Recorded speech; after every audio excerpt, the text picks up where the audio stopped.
में से कितने लोग हैं जो बहुत एक्साइटेड है आज के सेशन को लेकर के? तो अब मैं जैसे ही आपको नाम बताऊंगा उनका, जो हमारे आज के गेस्ट हैं, तो आपका जो एक्साइटमेंट लेवल है वो और बढ़ जाएगा। ये बताने से पहले कि गेस्ट कौन है, मैं आपको थोड़ा सा बताता हूँ YouTube के बारे में।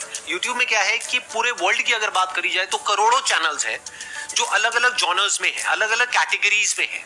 उसमें से दो बड़ी कैटेगरीज है, मोटिवेशन और एजुकेशन।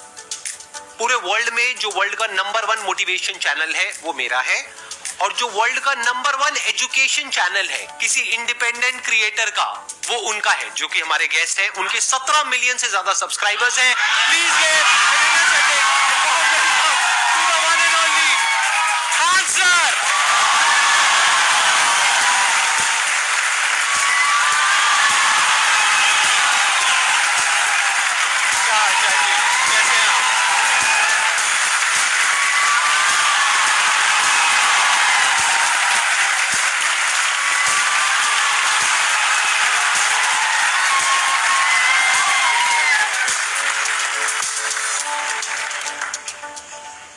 इससे पहले कि ऑडियंस आपसे कुछ पूछे या इंटरेक्ट करे, मेरे माइंड में एक क्वेश्चन है आपके लिए जी।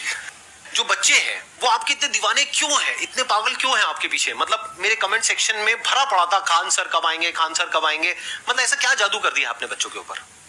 ये सवाल हम आपसे भी पूछते हैं, हमारे पे भी इतना कमेंट आया, इतना मेरे तो ऑफिस में लोग चले आए कि सर कब जा रहे हैं। अच्छा। क्योंकि हम लोग का तो एग्जैक्ट है वही पढ़ाना है। हाँ।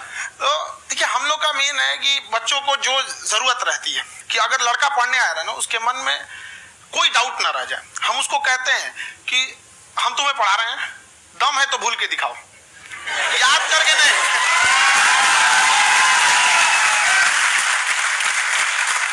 आप जिस प्राइस पॉइंट पे पढ़ा रहे हैं, आई थिंक वो सबसे कम है, वो बहुत ही कम है। सर, ये जो फीस का कल्चर है, हाँ। ये हमारा इंडियन कल्चर नहीं है। हमारा इंडियन कल्चर गुरु दक्षिणा है, उस हिसाब से वो सही है।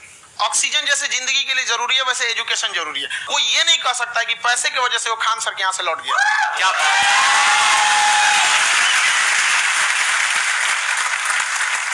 मैंने देखा कि आपका ये जो चैनल है कि ये पिछले 3 साल के अंदर अंदर ही ग्रो किया है। हमको जब चैनल शुरू हुआ तो एक दिन में हम 4-5 वीडियो बनाए।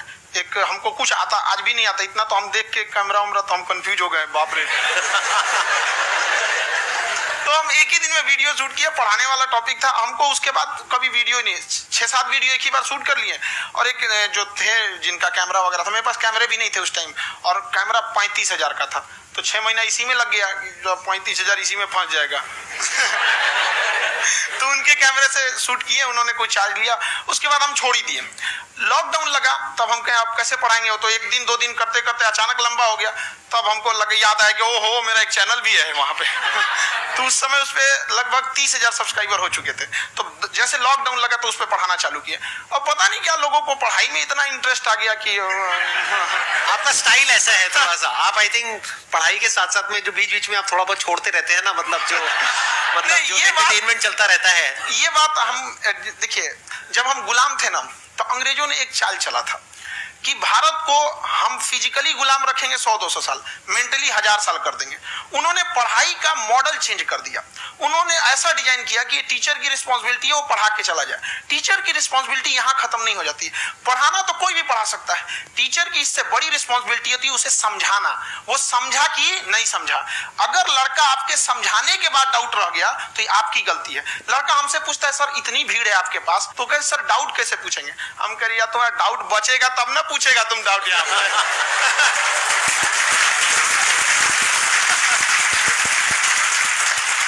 कॉन्फिडेंस नेक्स्ट लेवल है आंसर का, मानना पड़ेगा। और शायद यही वजह है इनकी जो ग्रोथ है उसका।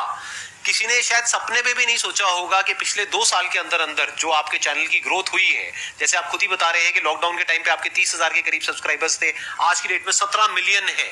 और मेरा एक क्वेश्चन और है, इससे पहले कि ऑडियंस में से आपसे कोई क्वेश्चन पूछे, कि कई बार आप ऐसे भी टॉपिक्स टच करते हैं जो थोड़े से कंट्रोवर्शियल है या थोड़े से सेंसिटिव है, जिसके ऊपर बात करने की हिम्मत आई थिंक बहुत ही कम लोगों में है। तो आपको कभी ये नहीं लगता है कि कहीं ज्यादा तो नहीं हो रहा है, इसको थोड़ा रोक देते हैं, थोड़ा कम कर देते हैं? क्योंकि कोई लाइन ही नहीं है वैसे तो बोलने को, तो आप कुछ भी बोल दो, कितना भी बोल दो।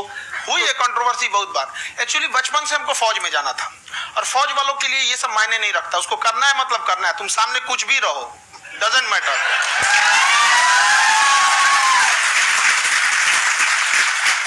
और मैंने YouTube पे देखा कुछ वीडियोस में कि आपका जो इंस्टीट्यूट है वहां पर आज से कुछ साल पहले कुछ बम गिरे थे। हाँ, कुछ गिरे थे, कुछ तो बहुत सॉलिड जगह गिरा था, फटा नहीं वो। मतलब आपके आसपास। हाँ, बम को भी पता है कि टीचर की इज्जत किया जाता है। क्या बात है, क्या बात है। मैं समझ पा रहा हूँ कि ये आपके अंदर जो एटीट्यूड है ये कहाँ से आ रहा है, क्योंकि आप बचपन से ही फौज में जाना चाहते थे, तो आप जंग के मैदान में ही खड़े हैं एक तरीके से। बस फर्क ये है कि आपके हाथ में कलम है, हथियार ना हो करके। हथियार से एक आदमी की जान जा सकती है, हाँ। कलम से बहुत ताकत होता है। शिक्षा एक ऐसा हथियार है ना, हर कुरीतियों से लड़ सकता है, हर तरह की समस्याओं से। और ये एक ऐसा हथियार है, मेटल डिटेक्टर में भी नहीं पकड़ाता है।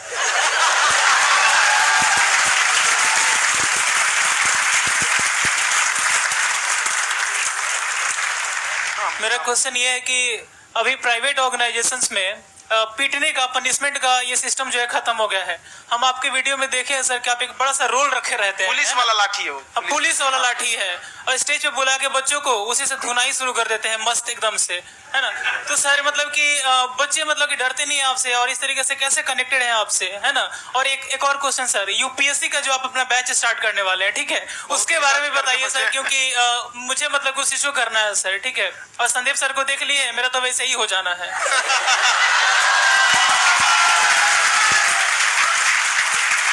क्या हो जाना है? मेरा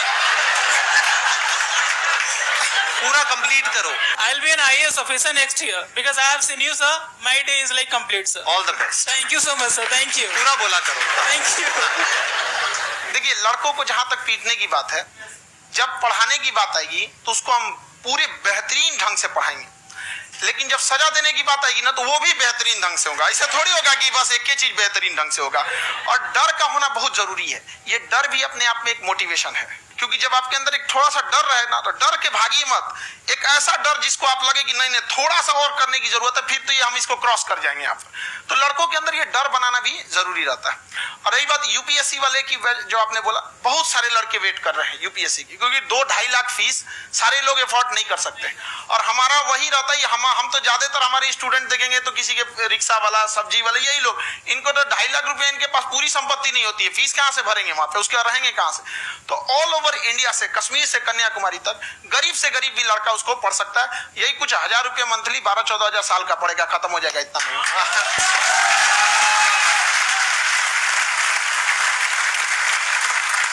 ये जो डंडे वाली बात इन्होंने कही, ये सच है? मतलब आप सच में एक डंडा रखते हो? पुलिस का ही है वो। और मारते हो? हाँ, कि मतलब अगर कोई लड़की छेड़ता है या ऐसा कोई भी उल्टा नहीं, पुल्टा काम पढ़ाई करता लिखाई है, कुछ भी गलती करेंगे तो पिटाएंगे वो यहाँ पे, कैमरे पे, ऑन कैमरा, जैसा भी रहे, कुछ भी पिटाना तो उनको फिक्स है। एक तो कोई मतलब विधायक जी थे, उनके लड़का को पीट दिए, तो चला दल बल लेके अपना वहां पे। उसने घर पे नहीं बताया था कि सर ने पीटा है, बस बोल दिया कोचिंग में पीटा है। बाद में पता चला हम पीटे हैं, तो उसके पिताजी मेरे सामने और पीटे।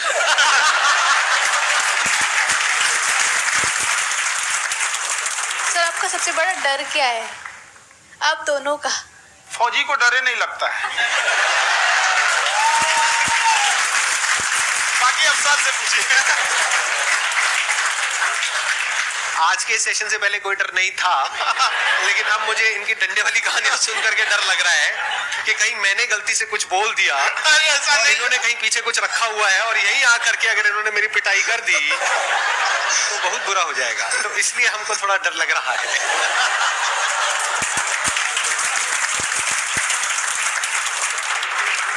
आपकी डेली कितने घंटे क्लासेस होती हैं? 6-7 घंटे। अभी भी खुद ही करते हो आप? हाँ, खुद ही हमारे स्टाफ परेशान रहते हैं। हम 1:30-2 बजे सोते हैं, सुबह 6 बजे उठ जाते हैं, परेशान रहते हैं। यार इतना क्यों करते हो, है ना? कभी तो उनको भी साथ साथ लगना पड़ता है ना? उनको साथ साथ लगना पड़ता है। हम जग गए तो कोई सोया थोड़ी रहेगा, परेशान दिन में सोते ही नहीं है बेचारा, कहीं कहीं जाके सोते रहता है। हम सीट बांध दिए कि भाई तुम इस समय सो जाना, तुम इधर सो जाना। आपकी शादी हो गई या नहीं हुई अभी? मेरी खुशहाली देख के आप आइडिया लगा सकते हैं।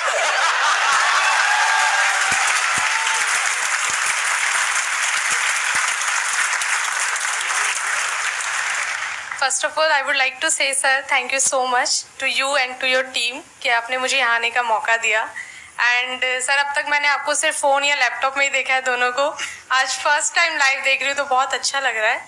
तो मेरा क्वेश्चन ये है सर आपसे, जब हम लाइफ में कोई डिसीजन लेते हैं कि हमें ये पर्टिकुलर चीज़ करनी है, और क्योंकि हम डिसीजन लेते हैं तो हमारी आदत है कि पहले हम 4 लोगों से पूछते हैं कि तू बता तेरी क्या राय है, तू बता तेरी क्या राय है। तो उनमें से अगर कोई हमें कह देता है कि ये बेकार डिसीजन है मत कर, तो हमारा माइंड कहीं ना कहीं डाइवर्ट होने लगता है और उसकी वजह से हम अपना डिसीजन चेंज कर देते हैं। तो मेरा क्वेश्चन ये है कि कैसे हम अपने डिसीजन पे स्टिक रहे, कैसे हम जो दूसरे के ओपिनियन है उनको अफेक्ट ना होने दें अपने ऊपर। दूसरे से सलाह लेने से पहले एक बार खुद उस पर रिसर्च कर लेना चाहिए, ताकि आप सामने वाला क्या सलाह दे रहा है आपको समझ में आना चाहिए। यहाँ पर ऐसा नहीं है कि कई बार ऐसे होते हैं कि दूसरे वाले को एक्सपीरियंस होता है, तो अगर आपको पहले से आइडिया है, उसके बारे में आप बेहतरीन ढंग से रिसर्च किए हैं कि क्या इसमें प्लस पॉइंट है क्या निगेटिव है, उसके बाद आप किसी से सलाह लेने जाइए। ये नहीं कि मन में सीधा बताओ गड़बड़ा जाएगा। तो वहां पर पहले आपको R&D करना पड़ता है, समझा कि नहीं। और जिंदगी हो या गाड़ी, जीतेगा वही जो टाइम पे गियर चेंज कर रहा है। तो डिसीजन चेंज करना बहुत ज्यादा गलत है।